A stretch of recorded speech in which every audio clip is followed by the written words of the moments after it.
আসসালামু আলাইকুম। Not selected কিংবা টার্গেটেড ডিপার্টমেন্ট পাও নাই অথবা ওয়েটিং লিস্টে আছো, ফিক্স না যে চান্স পাবো কিনা। প্রাইভেট ইউনিভার্সিটির সামার 26 ইনটেকে যাদের এই অবস্থা, এই ভিডিওটা মূলত তাদের জন্য।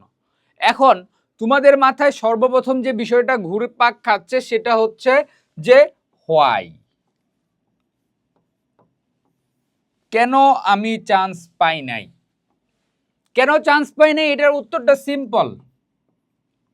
তোমার ইংলিশ অর রাইটিং, এই দুইটা জায়গার কোনো একটা জায়গা তুমি পরীক্ষায় কোনোভাবে খারাপ করছো। তুমি পরীক্ষা কেমন দিছো, কোথায় তোমার ল্যাকিংস হইতে পারে, কোথায় ফল্ট হইতে পারে, এতদিনে সেটা তুমি বুঝেই গেছো। সো এই দুইটার একটা জায়গায় ফল্ট করা মানে হচ্ছে প্রাইভেট ইউনিভার্সিটিতে সিলেক্ট না হওয়া। অতএব এখন আরো বেশি ক্লিয়ার যে তোমার কোথায় ল্যাকিংস। তুমি নিশ্চয়ই জানো তোমার কি ইংলিশে ল্যাকিংস আছে, নাকি তোমার রাইটিংসে ল্যাকিংস আছে, নাকি তোমার ম্যাথসে ল্যাকিংস আছে, তাই না?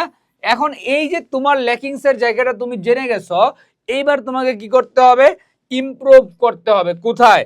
এই যে তোমার যে জায়গাটাতে ফল্ট আছে বা যে জায়গাটাতে তোমার ল্যাকিংস আছে, সেই জায়গাটা যদি তুমি ইমপ্রুভ করতে পারো তবেই তুমি কি করতে পারবা? ফল ইনটেকে অথবা স্প্রিং ইনটেকে এক্সামে ভালো করতে পারবা। ঠিক আছে, এটা হচ্ছে সিম্পল আনসার যে কেন সিলেক্টেড হও নাই। এরপরে তোমাদের একটা মাথায় কোশ্চেন খেলতেছে এখন যে কম্পিটিশন, যে কম্পিটিশন কোন ইনটেকে সবচেয়ে বেশি।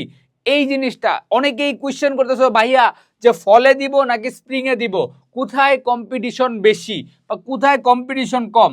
Answer is always competition, always competition. So always competition মানে কি? এখন সামার ইনটেকের যে পরীক্ষাটা হয়েছে, এবারে যে কি হয়েছে, সামার ইনটেকে যেরকম পরীক্ষা দিছে ফল ইনটেকেও সেম ভাবে পরীক্ষা দিবে। তবে ফলের একটা স্পেশাল সাইড বলি, ফলে কিন্তু তোমার কি করতেছে 24 ব্যাচ সবাই একদম একদম সবাই পরীক্ষা দিচ্ছে। 25 ব্যাচ সবাই পরীক্ষা দিবে, কারণ যারা শুধুমাত্র অ্যাকসেপ্ট সেকেন্ড টাইম, এই সেকেন্ড টাইম ছাড়া বাকি সবাই 25 ব্যাচের পরীক্ষা দিবে।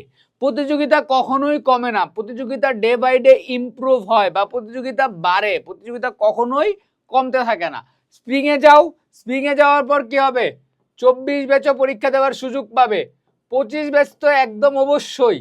ইনফ্যাক্ট এখানে যুক্ত হয়ে যাবে 26 ব্যাচ, কারণ 26 ব্যাচেরও পরীক্ষা শেষ হয়ে যাবে। সো 26 ব্যাচও আলটিমেটলি এইখানে চলে আসতেছে।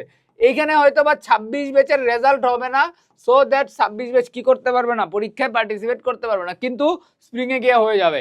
সো যারা চিন্তা করতেছো যে ফলে একটু হচ্ছে কম্পিটিশন বেশি হবে মনে করে, আচ্ছা স্প্রিং এ পরীক্ষা দেয় আর একটু বেশি টাইম পরীক্ষা নেই, তোমাদের কম্পিটিশন আলটিমেটলি বাড়তেছে।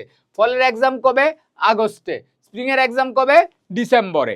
সো আলটিমেটলি এখন থেকে এই যে এপ্রিল মাস থেকে 4 মাস পরে গিয়ে তোমার আগস্টে যখন ফলের এক্সাম, যারা এই পরীক্ষাটায় চান্স পাও নাই, তাহলে তোমার কি করতে হবে? 1 নাম্বার কাজ হচ্ছে ইমপ্রুভ করতে হবে নিজের জায়গায়। কম্পিটিশন আছে মাথায় রেখে ফলের প্রিপারেশন নিতে হবে। আর যদি তারপরেও কারো বেশি টাইম প্রয়োজন হয়, স্প্রিং এর পরীক্ষার জন্য প্রিপারেশন নিতে পারো। আরেকটা জিনিস, যারা অস্টের আসো, অস্টের রেজাল্ট হয়ে যাবে, ঠিক আছে? আমার এই ভিডিওটা পাবলিশ হইতে হইতে মেবি অস্টের রেজাল্টও হয়ে গেছে। সো অস্টের প্রিপারেশনের আরেকবার এক্সাম আসতেছে অক্টোবরে। সো ততদিনে ভালো মতো প্রিপারেশন নাও। যদি অস্টের না হয়ে থাকে তাহলে এই যে ফল্টের জায়গাগুলো, ফিজিক্স, কেমিস্ট্রি, ম্যাথ, ইংলিশ, কোন জায়গায় তুমি খারাপ করে আসছো এটা তোমার থেকে বেটার কেউ জানে না। সো তোমার নিজের বেটার জায়গাটা অবশ্যই এনশিওর করতে হবে, তাহলেই তুমি একমাত্র প্রাইভেট ইউনিভার্সিটিতে নট অ্যালাউড অথবা ফেল এই জিনিসটা স্কিপ করতে পারবা।